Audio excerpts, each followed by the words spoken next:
Ja kun puhutaan tuosta Pyhätunturin alueesta ja niin yhteistyöstä Pyhän hiihtokeskuksen kanssa, niin se on tietysti väistämättä hyvin keskeinen asia, tämä niin maailmankin mittakaavassa poikkeuksellinen hiilineutraalius, joka tietysti niin luo sen tietyn niin tavallaan niin arvopohjaisenkin tulokulman sitten paikallisille elinkeinotoimijoille. Ja sitten se voi kääntää niinkin, että jos sitten niin paikalliset elinkeinolliset toimijat tai tahot, mitkä suunnittelee toimintaa alueella, eivät sitä tunnista, eivätkä pysty sitä tuomaan mitään lisäarvoa omaan toimintaansa, niin tietysti meillä sanoo, että voi olla pikkusen niin pöljää elinkeinoilua. Että se on kuitenkin niin poikkeuksellinen lähtökohtana. Mutta samalla, että vaikka se hiilineutraalius ja tavallaan niin hiilijalanjäljen minimointia jollakin aikavälillä tavoitteena kenties niin hiilinegatiivisuus, se on totta kai niin ihan äärettömän tärkeä asia näinä päivinä. Niin se on tietyllä tavalla saman aikaan myös niin osa isompaa kokonaisuutta. Ja se isompi kokonaisuus nyt tässä yhteydessä voi olla vastuullinen matkailu. Ja vastuullisen matkailun suhteen, niin mitä on sit Miian kanssa käyty lukemattomia keskusteluja vuosien mittaan, niin ehkä me voidaan olla jossakin määrin niin samaa mieltä siitä, että se ei ole mitenkään kauhean vaikeaa, se ei ole mitään älyttömän monimutkaista, se on enemmänkin vaan niin tietty aika luontevan semmoisen niin reilun pelin ajattelutavan kautta tapahtuva lähestyminen elinkeinolliseen toimintaan. Eli pannaan ne vastuullisen matkailun lasit silmiin, jotta niin tunnistetaan, että minkälaisia asioita pitää ottaa vaikkapa tuotekehityksessä tai yhteistyössä muiden yritysten kanssa hankinnoissa, tämän tyyppisissä asioissa. Mutta kuitenkin jos me puhutaan sit vähähiilisyydestä vastuullisen matkailun kontekstissa, niin se on niin kun mun mielikuvissa kuitenkin ikään kuin vain se yksi neljännes, eli ympäristövaikutukset. Ja se vastuullisen matkailun niin leveämpi kakku, siihen tulee sitten yhtä lailla samalla tavalla myös se vastuullinen niin taloudenpito ja sitten myös niin sosiaaliset ja kulttuuriset asiat ja seikat siinä vastuullisuuden osa-alueella. Ja voisin kertoa siitä joitakin pieniä konkreettisia esimerkkejä, miten se nyt näkyy sitten vaikkapa niin Bliss Adventurein tai ja Miia mielellään varmaan täydentää sitten Pyhäkurun osalta. Mutta nämä on silleen hyvällä tavalla epämääräisiä alueita, tämä sosiaalinen ja kulttuurinen vastuullisuus. Mutta jos me mietitään vaikkapa sitä sosiaalista vastuullisuutta, niin meidän tapauksessa tarkoittaa sitä, että me on laskettu kynnystä alueellisesti niin, että me saadaan paikallisia nuoria tutustumaan vaikkapa elinkeinolliseen toimintaan sillä alueella. Ja siinä on semmoinen pointti, että ihan nopea taustabriefaus, että mistä Pelkosenniemen kunnassa on kyse. Ja Pyhätunturin hiihtokeskus on siis Pelkosenniemen kunnassa. Että se on Lapin vähiväkisin kunta, joka on kuitenkin maantieteelliseltä alueeltaan aika huomattava. Meillä on siellä 989 pelkosenniemeläistä, joista siinä Pyhätunturin Tunturikylässä asuu ehkä 300. Ja tämä porukka, se 600 ja risaat, jotka asuu sen Pyhätunturin Tunturikylän ulkopuolella, he jakautuu 12 kylään. Eli siellä on hyvin pieniä asutuksia, yksi siellä, toinen täällä. Ja taas matkailun kanssa tekemisessä tästä pyhän lisäksi tällä alueella ei ole oikeastaan yksikään kylä tai alue. Ja tässä on ollut pientä ehkä tällaista historiasta kumpuaa tavallaan kuilua sellaisten kylien ja sanotaan Pyhätunturin hiihtokeskuksen välillä, jotka on ehkä enemmän nojannut vaikkapa tuommoisen alkuperuselinkeino. Siellä on voinut olla metsätaloutta, maataloutta, tämän tyyppisiä asioita, poronhoito, jolla on mitään tekemistä välttämättä matkailun kanssa. Ja me on taas sitten nähty, että laskemalla kynnystä koko kunnan nuorille tulla tutustumaan siihen Pyhätunturin matkailualueen toimintaan, niin se on hyvin tärkeä tapa myös särkeä jäätä sinne muiden kylien suuntaan, että tavallaan me saadaan näiden nuorten kautta sitä viestiä siihen heidän kylään, heidän perheisiin, heidän lähipiiriin, jotta he kaikki vois ymmärtää, että siellä tapahtuu itse asiassa aivan hiton cooleja asioita. Eli siellä tehdään ihan maailmanluokan työtä, jos puhutaan matkailupalveluista ja siihen liittyvistä tukipalveluista, että saadaan muokattua ja päivitettyä sitä mielikuvaa koko kunnan alueella ja mielellään sen ulkopuolellakin, että se on aika hurjan erilaista se toiminta tämän päivän Pyhätunturissa kuin mitä se on ollut ehkä 20 vuotta sitten tai 50 vuotta sitten, mistä taas sitten edelleen osittain saattaa tiettyjen alueen kylien tiettyjen savujen perheiden käsitys muodostua, mitä pyhällä oikeasti tehdään. Ja sen että paitsi, että niin me on niin tunnistettu nämä niin nuoret tärkeinä niin sanansaattajina niin ikään kuin palvelemaan sitä niin alueen elinkeinollista intressiä, niin me on niin tunnistettu se mahdollisuus, että me voidaan taas jeesata näitä nuoria, kun ne tarvitsee työelämän tutustumispaikkoja, erilaisia opiskeluihin liittyviä harjoituspaikkoja, ne tarvitsee iltaduuneja, niin on totta kai aika vahvasti yhteinen intressi, että me pystytään tarjoamaan tällaisia paikkoja sitten niin alueen nuorille.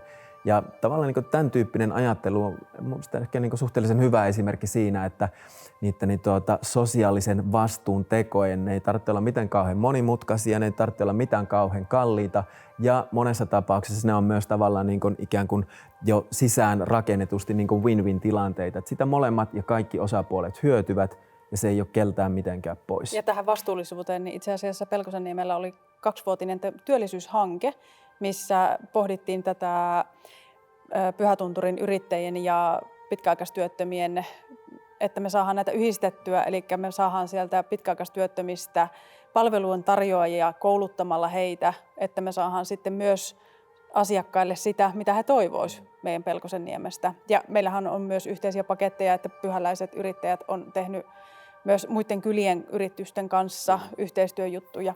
Ja tähän nyt jatkan sitten samaan hengenvetoon tästä vastuullisuudesta, esimerkiksi tämä meidän pyhäkuru, että mehän tarjotaan aineetonta palvelua ja seikkailupuistothan on hyvinkin Suomessa aktivoitunut ja ne on lisääntynyt, se on hirveän suosittu harrastus, mutta me on siitäkin tehty meille tämmöinen meidän näköinen, pyhäläinen, hiilineutraali, ympäristöystävällinen tapa. Eli me ei tuoda sinne mitään ylimääräisiä hilavitkuttimia, vaan me mennään sen luonnon armoilla, me mennään sen kallion armoilla. Ja se, että jos joku päivä meillä loppuu tämä seikkailupuisto, niin me irrotetaan ruuvit vaan sieltä seinästä ja luonto jää koskemattomaksi. Eli tämä on myös meidän tämä oma tapa tuoda sitä. Kyllä. Ja tuo on tosi tärkeä niin osa-alue myös, mihin viittasit äsken, mainitsit tavallaan sinne niin kuin kylien suuntaan tapahtuvaa ikään kuin myös tämän niin matkailuelinkeinon avaamista, niin siitä meillä on myös Bliss Adventuren piirissä niin erittäin rohkaisevia esimerkkejä, mitä on niin voitu toteuttaa. Ja se syy, minkä takia haluan niin myös näistä niin joskus niin haasteelliseksi koetun niin kulttuurisen vastuullisuuden komponentista siinä niin vastuullisen matkailun isossa kakkarassa kertoo on se, että tämä on niin yhdessä tekemistä myös siinä mielessä, että niin hyvin tärkeä rooli oli myös Pelkosenniemen kunnalla. Ja nämä niin kylämatkailun avaamisprojektit, niin että ne vaatii totta kai jonkunlaisen niin moottorin siihen hommiin, ja se nyt oli tässä tapauksessa ehkä sitten niin Bliss Adventure sieltä hiihtokeskuksesta. Eli se meidän niin tavoite ja ajatus oli se, että niin me voitaisiin avata elinkeinollisia mahdollisuuksia ja niin mahdollisuuksia myös niin saada tuloja, jakaa se alueelle kumuloituva matkailutulo uudella tavalla. Että se ei pelkästään vaan niin kasannut siihen niin Pyhätunturi-alueelle. No se ei ole varmaan ihan niin riesaksi asti niin kumuloitunut siihen vieläkään, mutta kun nähdään, että me voidaan niin yhdessä sitä kertymää jakaa integroimalla myös niitä kyliä mukaan siihen matkailuun. Eli se ikään kuin ammentaa niin siitä oivalluksesta, että on tietyllä tavalla keinotekoista niin jakaa matkailupalveluja ja tuotteita sillä tavalla, että tämä on niin matkailuaktiviteetti ja tämä on taas sitten kulttuurimatkailua, vaan enemmänkin niin pyrkiä häivyttämään sitä, että jos me mennään vaikka umpihanki hiihtoretkelle niin vuosisatoja vanhaan niin Suvannon kylään, niin se on yksi hyvin luonteva tapa sulattaa sitä kulttuuristen matkailun komponenttia ja taas sitten niin outdoor-matkailun komponenttia yhteen. Ja myös tätä kautta me saadaan niin sellaisia tuotteita ja palveluita, mitä ei ole ikinä ennen ollut olemassa ja edelleenkään se ei niin vaadi keltään mitään merkittäviä niin tuotantolaiteinvestointeja. Ja tähän liittyen niin me on tuossa niin Kairalan kylässä, haluan lyhyesti kertoa siitä, niin saatu erittäin menestyksekäs ikään kuin pilotti. Ensimmäisten asiakkaiden kanssa sinne on menty ja konsepti on niin kaikessa yksinkertaisuudessaan se, että me Kairalan kylästä niin tunnistettiin niin yhteistyöhaluisia toimijoita, jotka ei ole aikaisemmin ollut matkailun kanssa tekemisissä. Eli siellä niin löytyi niin dynaaminen niin poromiesnainen, joka on siis porotaloutta harrastunut ties monennessa sukupolvessa, mutta ei ollut ikinä mitään yhtymäpintoja matkailuun. Sitten sieltä löytyy huikea niin Jaakkolan tila, joka on ollut ihan uran uurtaja niin tämän arktisen kaskinauriin elvyttämisessä ja viljelemisessä ja pyörittää siellä huikeata 120-vuotiaasta niin tupaa, tosiaan viljelevät aktiivisesti. Ja sen lisäksi vielä sitten niin Kairalan kylä, niin kovin kalamies, joka sitten lupasi, että niin hän esittelee siellä sitten niin meidän niin sveitsiläiselle asiakasryhmälle sitten niin joen parhaat kalapaikat.